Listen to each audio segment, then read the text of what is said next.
Vamos fazer um teste, se é só a minha parte, antes dela entrar.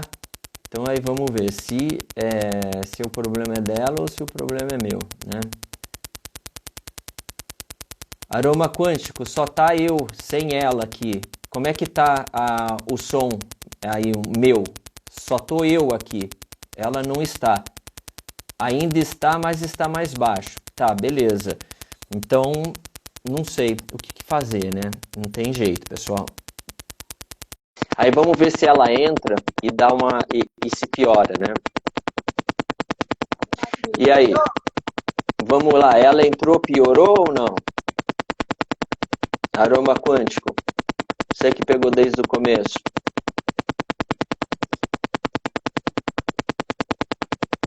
Eu estou te ouvindo normal. Eu também. É que enquanto você não estava na sala, eu comecei a falar com eles para ver se o problema estava... continua o som a mesma coisa, alto. Pessoal, não tem jeito. Tenta aí, não sei. Não sei o que vocês vão ter que fazer, gente. Tá difícil, viu? Eu estou fazendo até um upgrade aqui na parte de Wi-Fi de casa para ver se dá uma melhorada, que a gente está fazendo live toda hora. Tá muito complicado, gente. Ontem a live lá do pessoal da Laszlo, né, do Ibra, deu problema também, então tá dando problema constante. Mas vamos lá, né? Então, o que eu estava falando, né? Essa questão, né, de utilizar aí os óleos essenciais, né, na rotina da massoterapia, depende muito aí da técnica, né? Então, de fato, para algumas técnicas de massoterapia, o uso de óleo ele pode atrapalhar, né? Mas para outras manobras ele pode até ajudar. Né? Então, eu tenho formação em massoterapia chinesa também, em Tuiná. Então, a gente tem algumas manobras de Tuiná que, se a pele está com óleo, isso prejudica muito a manobra.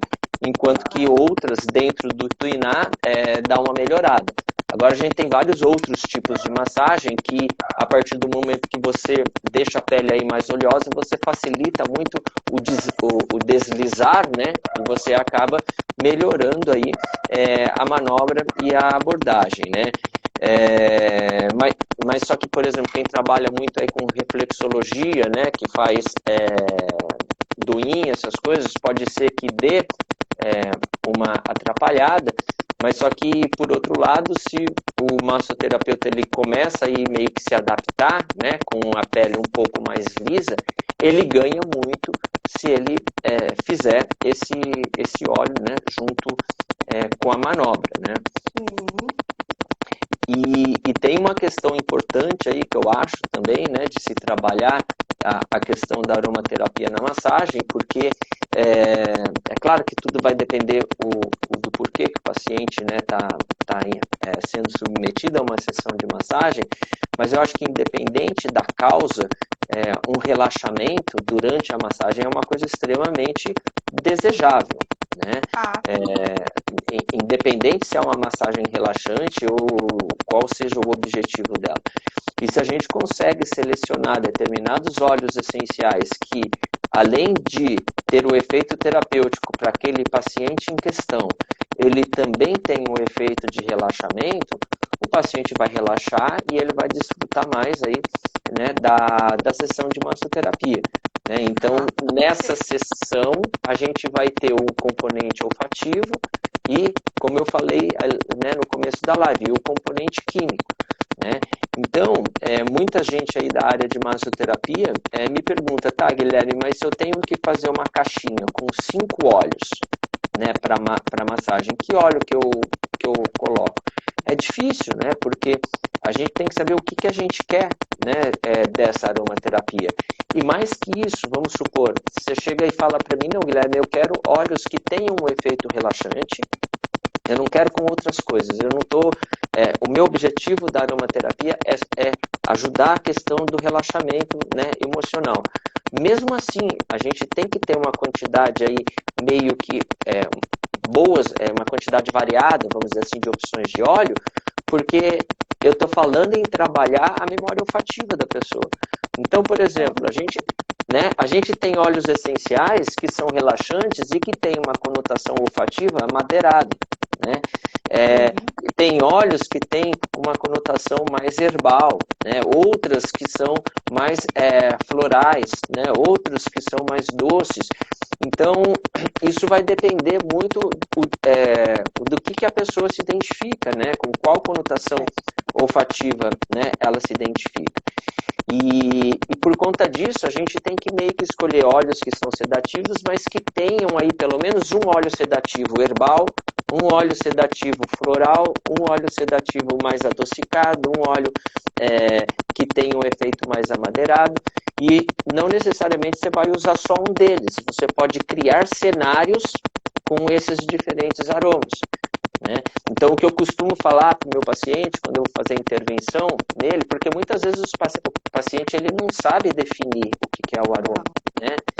Aí, o que eu remeto o paciente a algumas cenas, né? Então, eu chego para o paciente e falo assim, como que você se sente se você tiver, imagina, se você estiver numa floresta bem verde, né? Com um nevoeiro, meio friozinho, e aí você está sentindo aquele cheiro de terra e de mato queimado, mato verde queimado. Isso te apetece? Isso te faz bem? O que te traz? Aí a pessoa chega e fala, nossa, isso me traz leveza. Mas você está precisando de leveza agora? Porque muitas vezes a pessoa gosta da leveza, mas não é o que ela quer, né, para agora. Né? Então a gente trabalha muito com cenários. Aí eu crio um outro cenário. Imagina que você está nesse mesmo ambiente, mas só que tem um chalezinho de madeira, né? Aquela madeira meio alaranjada, né? Bem quentinho. Esse chalé está bem quentinho. Ele traz um pouquinho de doce ali dentro, né? Como que você vê esse chalé? Né? Daí tem pessoa que chega e fala, não, eu quero ficar aqui fora, no frescor, né? No cheirinho do mato, da terra molhada. Tem pessoa que chega e fala, meu Deus, é isso que eu preciso, eu quero entrar nesse chalé agora.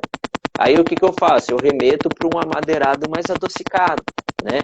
Então a gente tem que ajudar o nosso paciente, a gente tem que criar cenários, né, para eles, para a gente poder identificar o que ele vai gostar, né, de aroma no momento que a gente vai fazer a massagem, né? Seria como um teste olfativo, isso? Isso, né? Na verdade, você vai exatamente, né? Você tem que, mas só que não vale você chegar para ele e falar, você gosta de herbal? Você gosta disso? Você gosta daquilo? Porque às vezes a pessoa nem sabe o que é herbal, né? Verdade. Então, isso aí acaba meio que dando viés, né? Por exemplo, é muito comum a pessoa sentir o cheiro do capim-limão, né? Que o princípio ativo principal é o citral, e falar que a conotação olfativa do capim-cidreira ou do capim-limão é cítrico, mas não é cítrico. Os cítricos são os óleos essenciais de casca de cítricos, né? Então, que entra a laranja, né? O limão, a tangerina, né? A bergamota, o grapefruit, e aí vai. Agora, o capim-limão, ele não é cítrico, ele é herbal, né? Então, muitas vezes as pessoas confundem, né?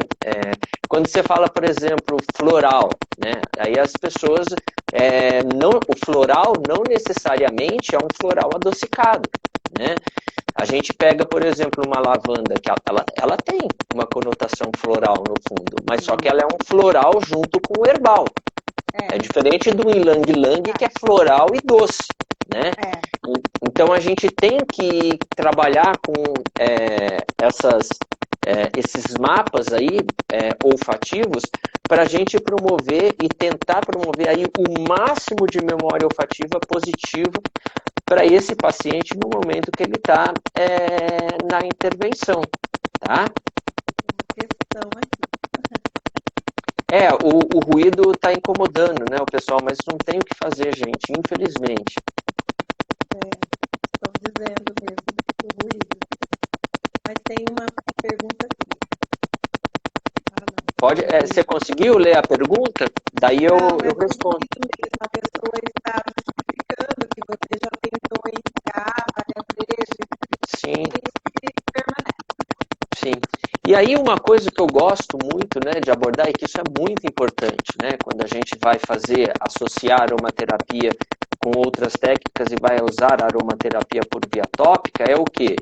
que óleo essencial puro não combina com aplicação tópica, né? Na verdade, óleo essencial puro são muitas poucas as situações, né, que é aconselhável o óleo essencial puro.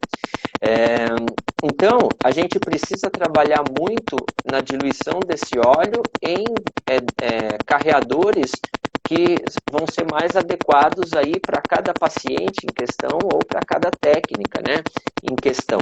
Então, não dá para a gente pegar, por exemplo, está fazendo uma abordagem, né, uma massoterapia, e aí vai lá e coloca um óleo puro de copaíba na pele, por exemplo, né?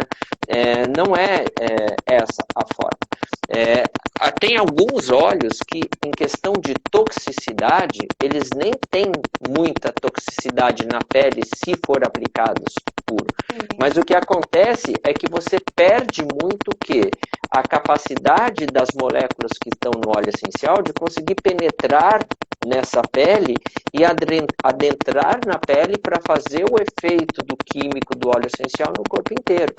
Então, o carreador, ele não serve somente para diluir, né, o óleo essencial, porque senão ele ia ser chamado de diluidor, né, e não carreador, né? Carreador, ele também serve para carrear o óleo essencial para dentro do corpo, né? Então, é muito importante a gente trabalhar com o carreamento correto. E aí entra vários... Oi? Pode concluir, depois eu passo a pergunta. E aí tem várias coisas que a gente pode levar em consideração quando a gente está falando deste carreamento. Então, por exemplo, se eu tenho uma pele muito sensibilizada, né, eu tenho que cuidar de não usar óleos vegetais que têm aí um efeito de quebrar a integridade do extrato córneo. Então, eu vou preferir, por exemplo, como um carreamento, um óleo de girassol, um óleo de semente de uva, um óleo de linhaça, né, um óleo de rosa mosqueta, tá? Agora, se essa pele ela é forte, tá? Então, a pessoa ela não tem a pele sensível, ela não está com problema de pele, de repente, você pode até escolher como carreamento um óleo que, de fato, abra um pouco esse extrato córneo. Por quê? Porque ao abrir esse extrato córneo, você favorece muito mais a entrada do princípio ativo. Sim. E aí você pode escolher alguns óleos que têm essa capacidade de meio que abrir mais ali o extrato córneo da pele. E aí entra, por exemplo, o de rícino, entra o óleo de amêndoa doce, tá? Então, é importante a gente conhecer a característica do óleo vegetal e a característica da pele desse paciente para ver o que a gente vai utilizar, né? Ah, sim. E no caso neurológico e psicológico, doutor, um exemplo, um autista, um TDAH, o Down, o que a gente poderia usar como terapia?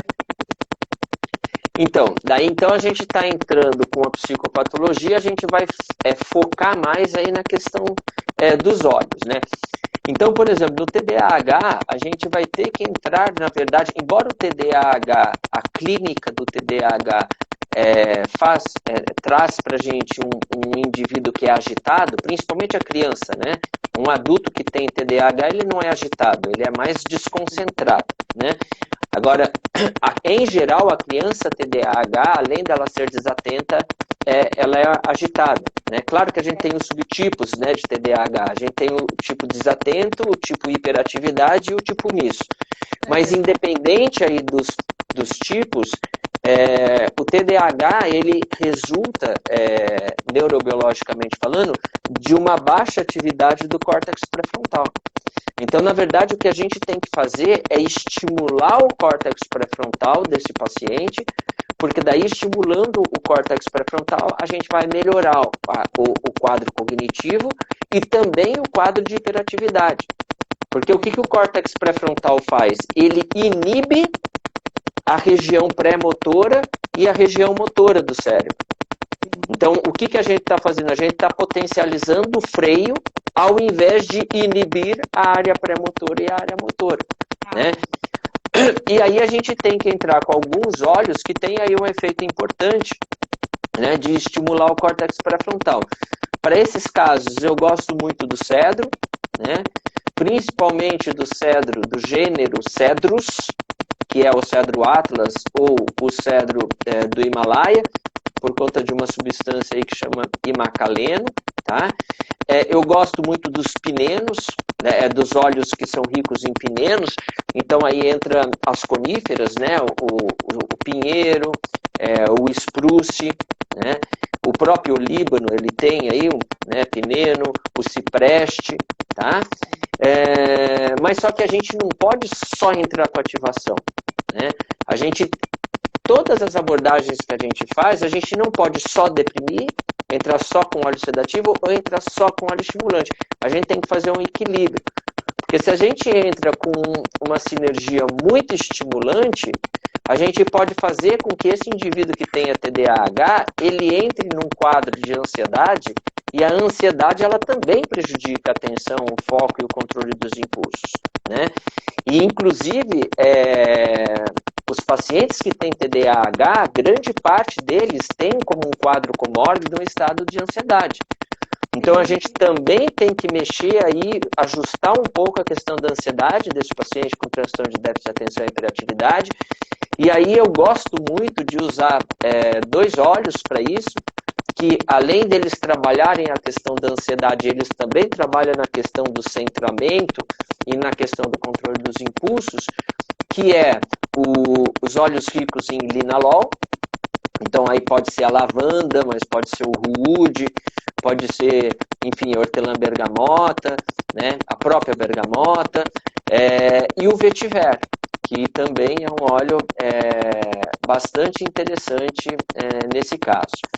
Então o TDAH eu entraria mais com essas questões, né? Se tem um componente aí de impulsividade, compulsividade no paciente, eu acrescentaria a copaíba, porque o beta-cariofileno ele tem um efeito anticompulsivo aí, bem importante, né? Então a gente tem meio que não existe uma receita, né, para TDAH, vai depender muito como é que está o quadro clínico, né, desse paciente que tem TDAH. A questão do autismo é muito mais complexa ainda, né? Porque, na verdade, a síndrome do espectro autista, ela se manifesta numa diferença de sintomatologia gritante, né? Então, por exemplo, o que a gente tem que tomar muito cuidado com o autismo é de evitar óleos que tenham um efeito pró-convulsivante, tá? Porque o autista ele tem aí uma maior predisposição a ter crises convulsivas. Então aqui eu estou entrando que no autismo a gente tem que evitar óleos ricos em cetonas, tá? Então aí entra os alecrins, entra a hortelã-pimenta, entra o próprio óleo essencial de cânfora, né? Então tem que tomar cuidado com essa questão de cânfora.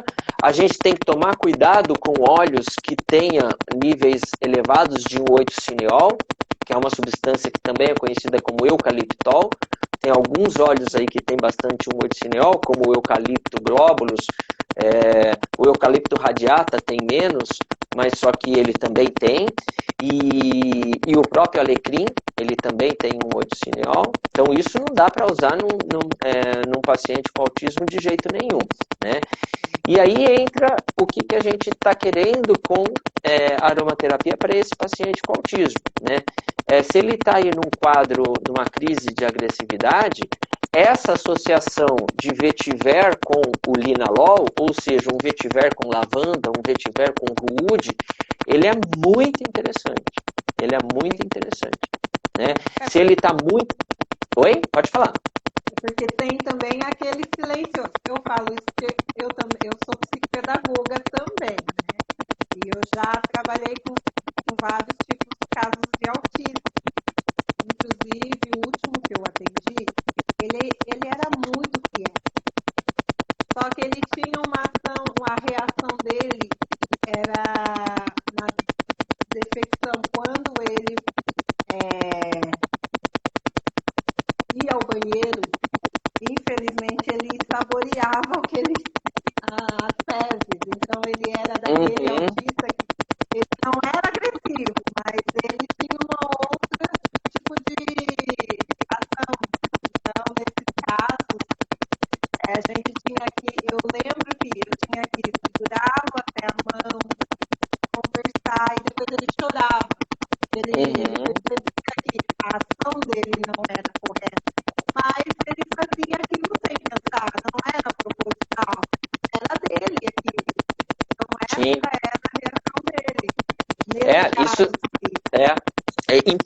essa parte é bem complexa, assim, da gente até entender, porque isso pode, o que está por trás desse comportamento pode ser várias coisas, né? Sim. Então, na verdade, a princípio, ele pode estar tendo até um erro de interpretação das coisas, então isso está muito relacionado também aí com a questão do córtex pré-frontal, né? E no sentido da gente ter que trabalhar esse funcionamento do córtex pré-frontal, como a gente faz ali no TDAH, mas isso também pode estar relacionado com algum comportamento estereotipado, que a gente fala, né? Que envolve muito regiões do cérebro que a gente chama de estriado, né? E que tem aí muito componente de um neurotransmissor que se chama dopamina. Então, quando a gente tem um quadro clínico aí, independente se é autista, um quadro em um autismo ou não, que tem aí essa questão estereotipada, ou muitas vezes até uma alteração de percepção que lembra um pouco um quadro de psicose, a gente tem que tomar cuidado em usar óleos essenciais que aumentem a dopamina. Na verdade, o que a gente tem que fazer... Né? Sim, e na verdade, esses óleos essenciais que aumentam a dopamina, eles podem até piorar o quadro. Então, a gente tem que arrumar um jeitinho de diminuir um pouco esse tônus de dopamina para melhorar um pouco o quadro. E aí, a gente entra com um óleo essencial que é muito importante para esse quadro, que é o sândalo, né? Mas tem que ser o sândalo Missouri, né? Porque a molécula que faz isso se chama santalol, que não tem no sândalo amíris, né? No amíris balsamífera, e tem alguns estudos mostrando que o ylang-ylang também diminui níveis de dopamina, né? Então, de repente, né, também poderia entrar com o ylang-ylang aí na história, né? Mas só que é um conjunto, né? A gente tem também no autismo esse componente de eu quero demais da conta ou eu temo demais da conta, né? E isso está muito relacionado a mecanismo dopaminérgico, né? Então, você bloquear o receptor da dopamina, você meio que modula esse exagero de importância emocional que o paciente dá tanto a estímulos positivos quanto para estímulos negativos, né? Então, pode acontecer, né, doutor, do familiar procurar um aromaterapeuta. Sim, né? Sim. Então eu acho que tem óleos assim que formam a base, vamos dizer assim, de uma sinergia de aromaterapia para autismo, né? E essa base é uma base assim bastante amadeirada, né? E terrosa, né? Porque entra vetiver, entra sândalo Missouri, né? E vai entrar aí o ruúde também. Então, e a copaíba. Então, aqui a gente já tem 4 óleos essenciais que poderiam servir de base, de uma sinergia base para autismo, né? Então, repetindo, o sândalo Missouri, né, que tem um aroma amadeirado, né? O vetiver, que tem aí um aroma terroso, né? A copaíba, né, que tem um aroma madeirado, e o ruúde, que tem um aroma aí meio adocicado. E aí, mas isso não significa que essa é a sinergia para qualquer caso de autismo, né? A gente vai ter que ir agregando outros óleos essenciais de acordo com o estado que o indivíduo está no momento. Então, assim, ele está introspectivo, então vamos abrir ele um pouco, né? Então, vamos entrar com, sei lá, um limão siciliano seria uma boa opção, né? Vamos entrar com um breu, né? Pode ser um breu branco, por exemplo, para dar uma abertura, né? Não, ele está bastante ansioso, né? Opa, vamos entrar então com uma candeia retificada que tem uma quantidade altíssima de alfa-bisabolol, né? Então, a gente começa a ajustar de acordo com a demanda, né, dele no momento, né? Então, as sinergias, na verdade, para problemas emocionais, ela tem que ser muito versátil. A gente não pode fazer uma sinergia única e deixar para esse paciente 3 meses e chegar para assim, passa aí no seu corpo com o devido carreamento e pronto. Não é assim. A gente tem que ficar fazendo ajustes nessas sinergias de maneira constante, né? De acordo com a evolução do paciente. E no caso da gestante, doutor, a gente sabe que tem que ter um cuidado, né? Sim. Então, ao uso. A gente tem a principal, assim, mas a principal mesmo restrição do uso de óleos essenciais em gestantes são os óleos ricos em cetonas, né? Então a gente tem que evitar óleo essencial rico em cetonas para gestante. Tem aí, pode até ter outras, né, contraindicações, mas o principal é isso. E a gente tem que tomar cuidado com isso, porque o que acontece? Muitas vezes a gestante ela está com cansaço na perna, né? Porque incha muito a perna, né? Com dor. E aí o que acontece? Não, vamos usar o alecrim, porque o alecrim ele ativa a circulação, né? Então vai diminuir aí o edema, né? Vai diminuir a dor, mas só que o alecrim ele tem cânfora, né? Então a gente não pode. Na verdade não é que não existe isso, não pode, né, gente? Tem que tomar cuidado, né? Eu não usaria. Agora, claro, se você vai fazer numa concentração baixa, tipo 1%, e você vai fazer só aqui na região de baixo da perna, né? Por exemplo, nos pés ali, ok, vai. Agora, o que não dá é você pegar e fazer uma aplicação na perna inteira, né? E numa concentração, por exemplo, de 10%. Né? Então, os livros mais tradicionais aí de aromaterapia, até a aromaterapia francesa, né, que eles trabalham com doses aí mais elevadas, eles colocam que, na verdade, tem que tomar cuidado, né, com o grupo de cetonas aí, nas gestantes, mas só que eles mesmos falam que não sabe aí até que ponto o uso tópico e de concentrações aí dentro do que a gente usa na clínica, né, de concentrações adequadas, vai de fato afetar, né, a gestação. Mas mesmo assim eu acho que a gente tem que tomar cuidado. Com certeza. E também assim, é um tema bem amplo esse, né, aromaterapia, flor da pele. Então, se a gente for analisar, nós fica o mês inteiro falando. Sim, não é para um dia, para uma live, seria muitas outras lives, né, doutor? Porque sim. É muito bom abordar esse tema, né? Não, e outra, quando a gente aplica, né, esse óleo essencial na pele, né, e inclusive com devido carreamento, tem vários processos que pode afetar a absorção da molécula e, consequentemente, fazer com que a molécula tenha efeito no corpo inteiro. Então, vamos lá. Primeiro, a perda da integridade do extrato córneo da pele. Isso a gente vai ver aonde? A gente vai ver em doenças dermatológicas, a gente vai ver, por exemplo, numa pele que está machucada, então que perdeu a integridade do extrato córneo, né? E tem regiões da nossa pele que a espessura do extrato córneo é menor. Então, por exemplo, eu vou ter muito mais, a molécula vai penetrar o extrato córneo muito mais facilmente no rosto, por exemplo, do que na sola do pé. Porque na sola do pé o extrato córneo é dessa grossura. E no rosto o extrato córneo é dessa grossura. Né? Beleza, mas só que não é só essa variável. Tudo bem, a molécula passou o extrato córneo.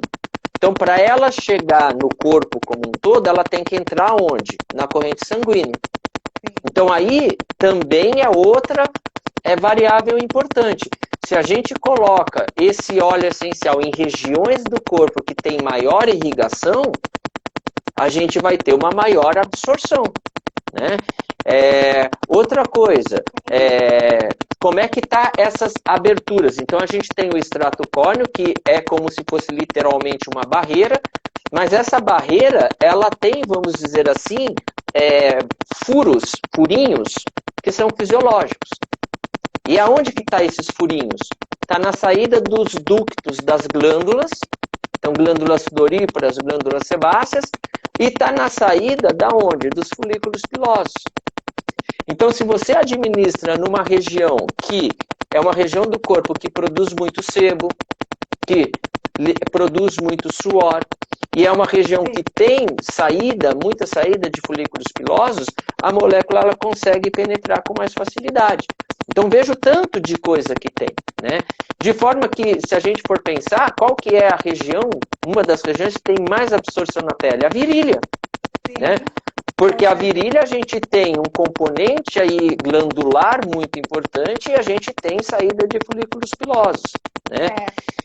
E aí tem, isso aí, sempre me fazem essa pergunta quando eu falo que a barreira, o extrato córneo do pé é enorme, né? E aí o pessoal vem e fala, sim, mas por que que então a gente costuma a trabalhar o pé com aromaterapia? Tem várias respostas para isso.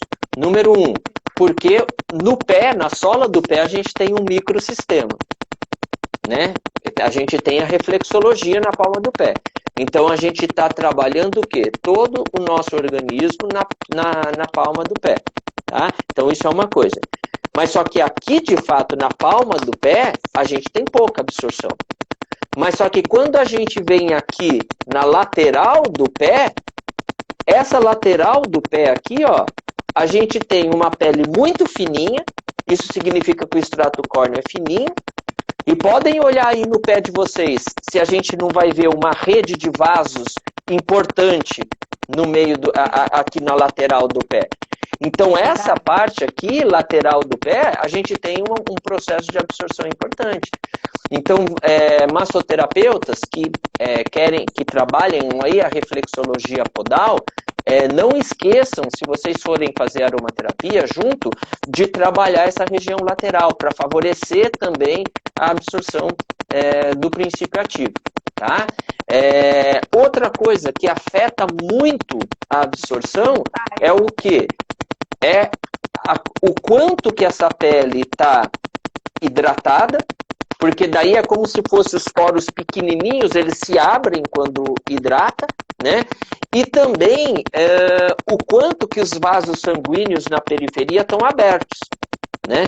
Então, uma coisa que eu gosto muito quando eu faço massagem e faz um efeito, potencializa demais da conta o efeito da aromaterapia, é o quê? Eu gosto muito de trabalhar as costas, né? Porque eu aí com a minha formação aí de medicina chinesa, eu trabalho muito os meridianos da bexiga, né? Os beixus, né?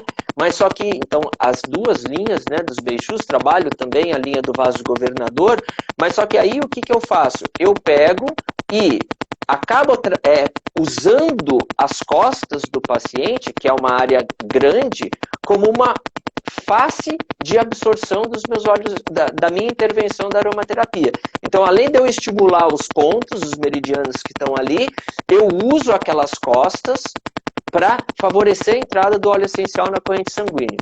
E aí, o que eu faço? Eu pego, ou eu faço mocheamento, eu entro com mocha antes. Aí, pessoal, não, mas Guilherme, eu não sou da medicina chinesa. Não precisa ser mocha. O que você pode fazer? Você pega uma toalha úmida. Você pega... eu gosto de toalha porque o que eu faço? Eu pego essa toalha, pode ser a compressa, e eu pego e eu umedeço ela com água morna. E coloco em cima. Nisso, o que vai acontecer? Você vai hidratar, e aí você hidratando, você vai abrir os poros, mas ao mesmo tempo você vai esquentar. Então, os vasos sanguíneos que estão na periferia, eles vão abrir. E aí eu entro com o óleo essencial com o seu devido carreamento. E além de entrar com o óleo essencial com o seu carreamento, o que eu faço? Eu forço a entrada da molécula para a pele. Fazendo o quê? Pressionando. Eu vou pressionando. Então, eu vou em cima do paciente e começo a fazer assim, ó. Tá? Para quê? Para pegar e, de fato, eu abri, vamos dizer assim, os poros, né? Numa área grande, né? Eu fiz uma vasodilatação ali, mas só que agora o que eu vou fazer? Por força mecânica mesmo, eu vou tentar jogar o máximo de molécula ali para dentro.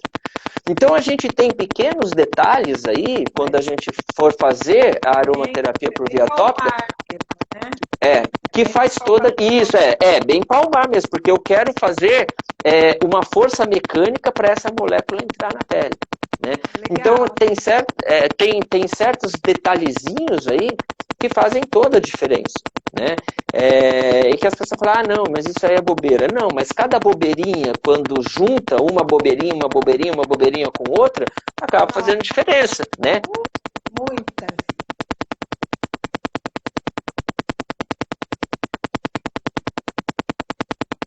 Oi? Tá escutando? Eu tô. Tá, então, eu tô aberto aí para pergunta, pessoal. Vocês têm aí alguma pergunta? O pessoal tá se queixando do barulho. Mas, gente, não tem jeito, infelizmente. A gente tentou e não teve jeito.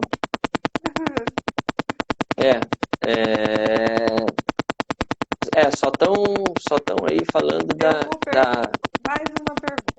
Já que não tem Vamos lá. pergunta, eu vou perguntar. Isso, Agora, claro. nessa época que nós estamos vivenciando a pandemia, como nós estamos em casa, qual seria, doutora, a dica que você daria para as pessoas utilizarem as essências dentro de casa? Lembrando sempre com a orientação do terapeuta, mas eu auto-aplicar o aromaterapia com a indicação de um profissional na minha casa. O que você indicaria? Tá, então, meio que olho para o estresse, né? O estresse aí do confinamento, etc. E a aromatização ambiental, né? Na verdade, eu não, né, quem me conhece sabe, né, eu não sou muito de dar receita, porque eu acho que a gente não trata o estresse, a gente trata a pessoa, né? Porque eu estressado, para mim, uma sinergia A mais B mais C seria muito melhor do que uma sinergia D, E e F. Mas para você, por exemplo, a D, E e F teria um efeito anti-estresse muito maior do que para mim. Então, fica difícil assim a gente tentar fazer uma coisa que, de fato, todos vão ter o máximo do efeito. Agora, é claro que a gente tem aí algumas blends aí, algumas sinergias que acaba fazendo um efeito relaxante aí importante em todas as pessoas. A questão essa conotação olfativa vai te agradar? Porque não adianta nada a gente pensar no efeito terapêutico do óleo, mas se o aroma que foi gerado dessa mistura for um aroma que te dá pânico. Né? Então, isso aí é extremamente complicado. Então, por exemplo, eu tenho um problema sério com gerânio, né?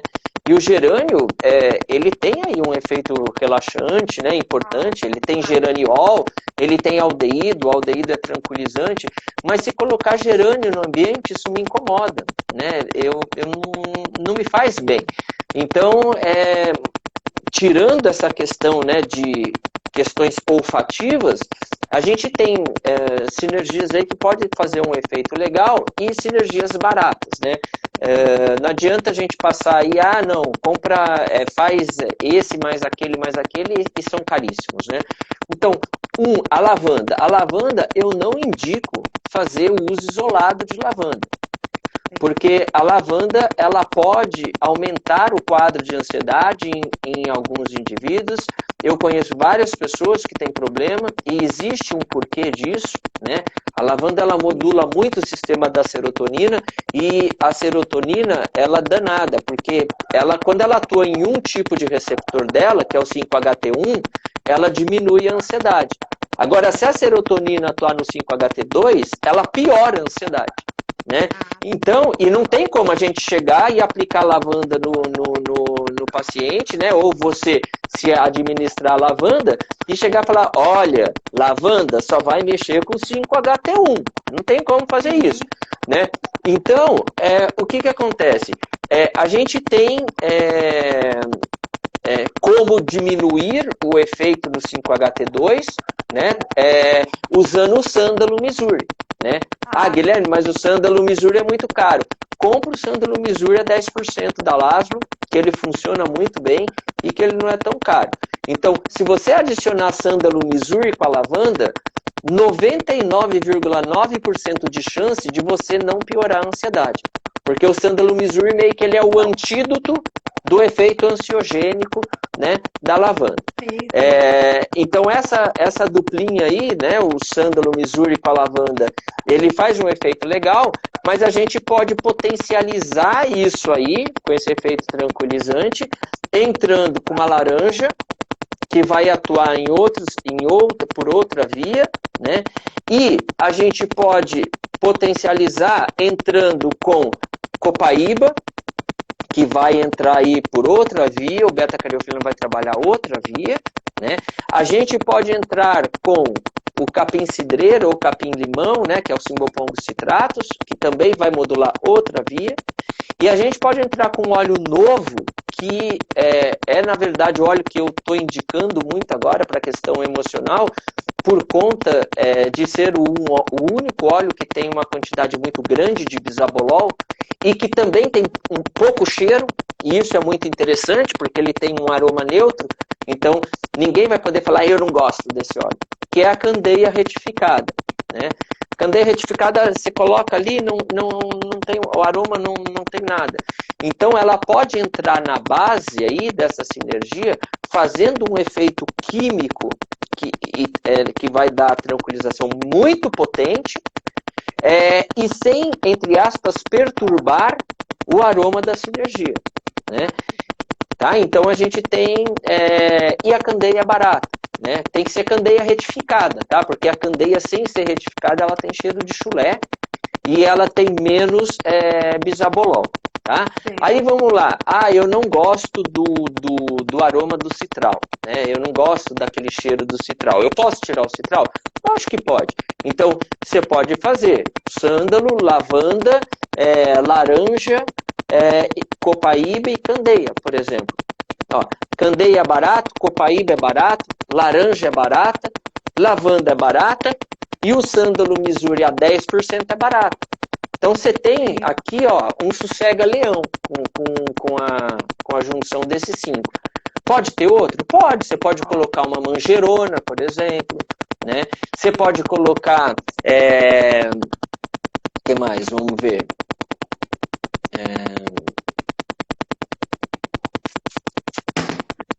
A gente tem alguns abetos aí que também tranquilizam, né? A gente tem a camomila alemã que também tranquiliza. Então a gente tem aí vários, né? Adicional. Mas esses 5 aí, né? Que são baratos, são fáceis de achar, né? E dá para fazer uma festa com eles. Festa que eu digo de conversar com o travesseiro, né, gente? Não festa de balada, né? Porque eles são tranquilizantes. Nossa, Guilherme, que aprendizado, assim, que material. Nós vamos ter que combinar outra data. Não, mas tranquilo. Escrevendo, porque nós estamos já quase nos minutos finais da nossa live. Eu não marquei o horário, mas eu creio que sim. Eu queria, com a sua permissão, a gente agendar um outro dia para a gente dar sequência nesse tema. Porque vocês gostaram, né, pessoal? Tá muito bom. Não, mas a gente pode marcar sim. Depois você entra em contato comigo, que eu tô com bastante live aí agendada. E aí eu tô com também muita aula EAD na faculdade, né? Então a gente tem que meio que tentar ajustar aí as datas e horário, mas a gente pode fazer sim. Guilherme tem programado o curso de Química. Calma aí. Opa, calma aí. O que ela perguntou? Se você tem programado o curso de Química. Então, eu não tenho, na verdade, o curso de Química dos óleos essenciais. Eu quero estudar mais Química, né? Eu acho que eu preciso estudar mais Química. Tanto é que eu acabei de fazer um curso de Química com a Patrícia, lá do Ibra. Eu adorei o curso, né? Ela é formada em Química, né? E então foi um curso muito bacana que agregou bastante, né? Eu estou estudando mais também, né? Eu estou trocando figurinha com a Maíra também, que assim, é profunda conhecedora da área de Química, né? Então, a Maíra, inclusive, ela está organizando, ela tinha um curso, na verdade, né? Mas só que ela tirou esse curso do ar e porque ela está meio que ajustando esse curso, melhorando esse curso. Então a Maíra, em breve, eu não sei quando, né? Mas em breve, com certeza, ela vai disponibilizar aí um super curso de química dos óleos essenciais. Então a gente tem essas duas, que a Maíra e a Patrícia, que são profundas conhecedoras de química, né? De repente eu até faço, né, um curso de química, mas só que a minha ideia é fazer um curso de química mais enxuto, né, de 3 horas, 4 horas, né, não um curso assim de profundidade aí, como é o curso da Patrícia, né, e que com certeza eu acho que vai ser o curso da Maíra. Então, se eu for fazer, eu vou fazer um curso de química aí mais básico, né? Tá. Ela está te agradecendo. Tem também a pergunta da Fátima Andrade, que ela quer saber óleos para circulação. O que você indica? Então, a gente tem o alecrim, ele é bastante bom aí para circulação sanguínea, né?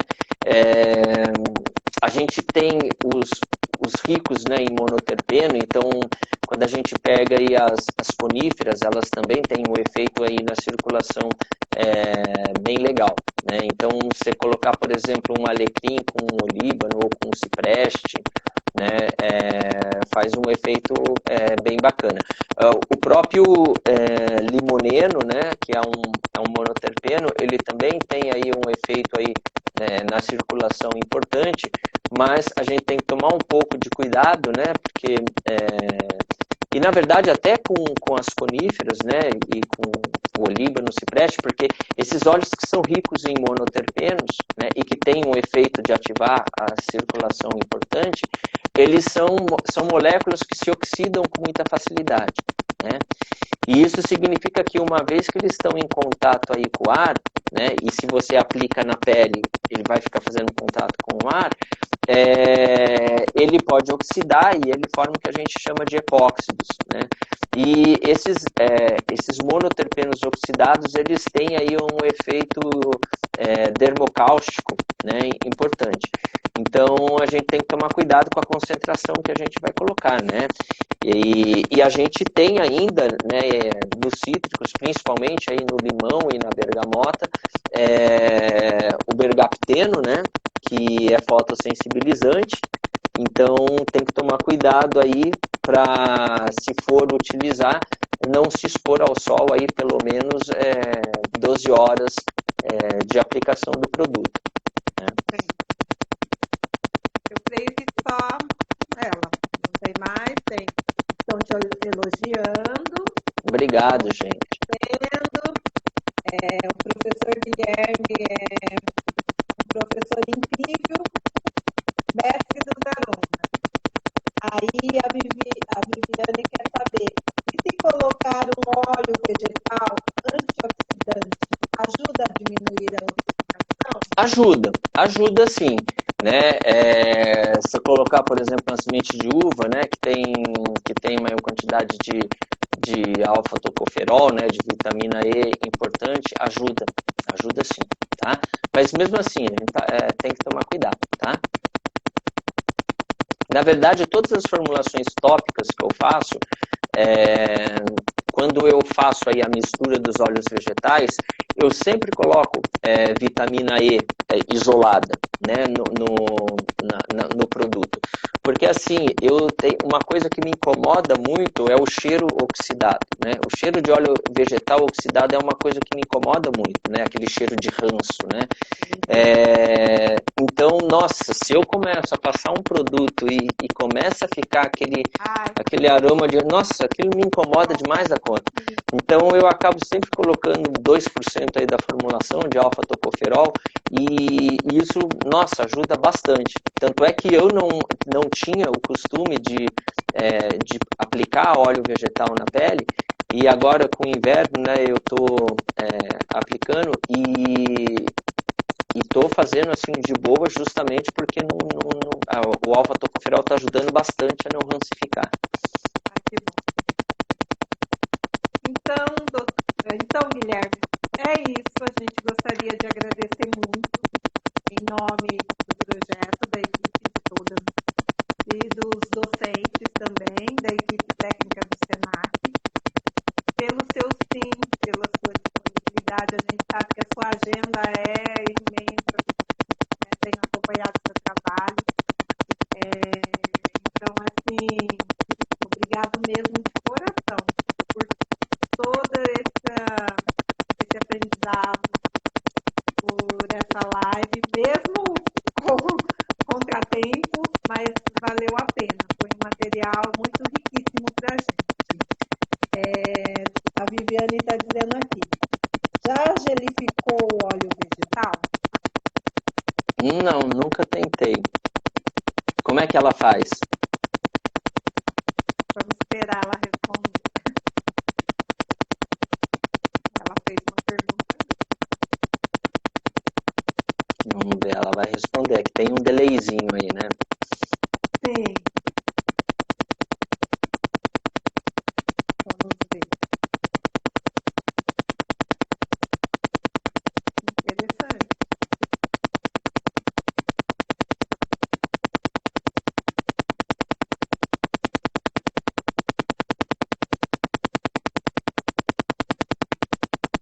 Ixi, será que ela está respondendo? Se quiser falar dos seus cursos. Então, pessoal, é assim, ó, eu tô com 2 cursos gravados, né? Ele não é via Zoom, então ele não é online, na verdade ele é gravado, ele é EAD.